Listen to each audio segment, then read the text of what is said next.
खरं तर आपल्याला कसं असतं, आपल्या एका ठिकाणाची खूप अस्मिता असते. आपण मराठी लोक अस्मिता पाळण्यामध्ये फार तरबेज आहोत.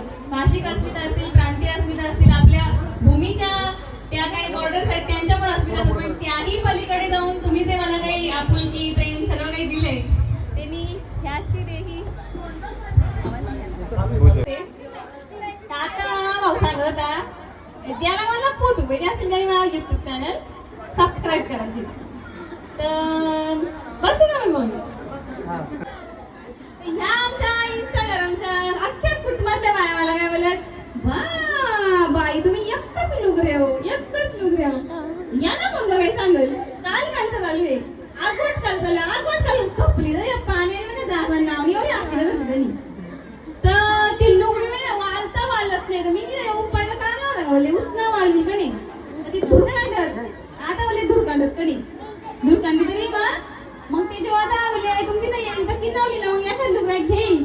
तर त्या काही झालं जमला नाही, पैसे पण नव्हतं. मग आता कोणतरी मला सांगलं इथं का इथं साऱ्या तुला द्यायचे म्हणजे जावा आपण काही साधू आपला काम नाही का. साधला तर एखाद दुसरा भेटलं तर माझ्या बाबाचं आहे. इथे आले तर बायाचं लुचकट पहिलं तर मला नाही वाटत मला काही भेटेल इथं.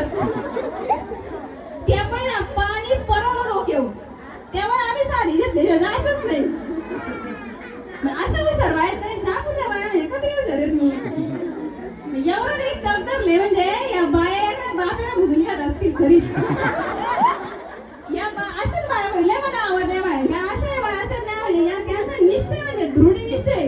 मामी निश्चय तर मामी येते वाटते का मामी रे मा टेकरे द्या निश्चय मा टेकरे बरं का निश्चय मा टेकरे द्या. या नाही ह्या टेकऱ्या ठेपसून कोणी पुढे जाऊ शकत नाही. अशा चांगल्या सगळ्या नागरण बाया आहेत ना या नगरच्या वगैरे आहे का बरं काय लोक चांगल्या बाया आहेत बरं का. यांना जोमालून ठेवा मला नगरच्या वगैरे माहीत झाले म्हणून गाडी जय गाडी घातली पैठणीचा. तुम्ही पण जिंकल्याशिवाय जाऊ नका बरं का कोणी इथं वाहून गेले तरी चालते पण इथंच राहा तुम्ही राहतो.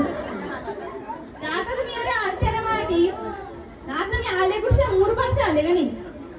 पण बाई मला खरीच लय मला हृदय बघणार ना खरीच हृदय बघ मला याला मध्ये उभरा होता ना म्हणा या व्यवस्थेत नाही सगळेच उभे होताना खरीच झालेत मराठ्यात. किती जीवाला बरा वाटला का मी सांगते ना मुरबाल शापूरची माय राशी नाही तर खरीच माय राशी नाही का प्रेम भेटला ना नसता भेटलं तर मा नवरा तर काल गेली तिथे यावं पडा गेली शापूरला पोरवाला नाही का. ते आता पोर झाल्यावर का मला वाटतंय जीवाला काहीतरी शांत माय. तर अशी तुम्ही बोलवले ना तर तुम्ही अशी बोलवा मी अशी टंगरवली लगेच येईल.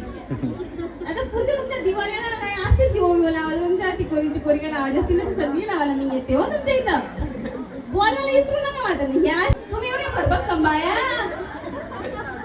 एवढे मारू बाय का माझ्या अंगावर चरले असते तर काय केलं असतं नंतरला तुम्ही तर मारून टाकली असती. आणली का जीव लावायला आणली का जीव तिला काय आणली काय करतो बाया असं तर न्याय पहिले असं न्याय नका करू मला नुसती चांगली जो मारून बाई घरी पाठवून आहे. Thank you so much for this love. I'm really overwhelmed by this love and appreciation. The crowd over here who has arrived to see me, just to have a few clicks with me. This has really made me so sad. मरून आग लागू तिला असं नाही केलं. आमची शापूरची बाई इथं शापूरची बाई तिला बोलवली असते आम्ही. तर त्या तुमच्या शापूरची बाई कोणी ताई आहे तिला मी म्हणजे खूप साऱ्या शुभेच्छा. हे जे काही आहे हे चळवळीप्रमाणे आपण पुढे नेऊया. मी नेहमी सगळ्याच कार्यक्रमांमध्ये सांगत आली आहे की ही जी लोकभाषा असते त्यामुळे लोकसंस्कृती जिवंत राहतात. आपण लोकसंस्कृती जिवंत ठेवण्याकरता आपापल्या माणसांमध्ये आपण जिथे राहतो त्या प्रदेशामध्ये आपल्या नातेवाईकांशी आपली ही भाषा बोलायला लाजवा नको. भाषा ही कधी तुमच्या सुधारित असण्याचं काही मोजमाप असू शकत नाही. ते परिमाण नाहीये.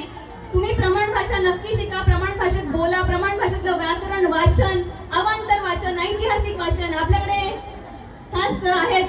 ऐतिहासिक वाचनावर प्रचंड बोलणारे अतिशय उदात्तच त्यांचं काय म्हणतात ते फारच त्यांचा व्यासंग मोठा आहे. माझं बोलणं म्हणजे काजव्याने सूर्याला प्रकाश दाखवल्याप्रमाणे होईल त्यामुळे मी नाही बोलत यशवंतराव सर. तर तुम्ही त्यांच्या मार्गदर्शनाखाली काय वाचावं कसं वाचावं हे तुम्ही जाणून घेऊ शकता. आपल्याकडे एकाच एक हुशार विद्वान या कुणबी समाजामध्ये आहेत. इथं कुणबे तर कोणीही जे असतील त्या सगळ्यांना माझं खूप सारं प्रेम. इथे असलेल्या सगळ्यांनी म्हणजे माझे भाऊ असतील माझ्या ज्या काही भाऊजाई असतील काका असतील काकू असतील त्या सगळ्यांनी या भर पावसात माझ्यासाठी उभं राहावं. हा केवढा मोठा आहे म्हणजे जीवनाचा सोहळा झाल्यासारखाच आहे. आणि या सोहळ्याकरता मी पांडुरंगाला खरंच खूप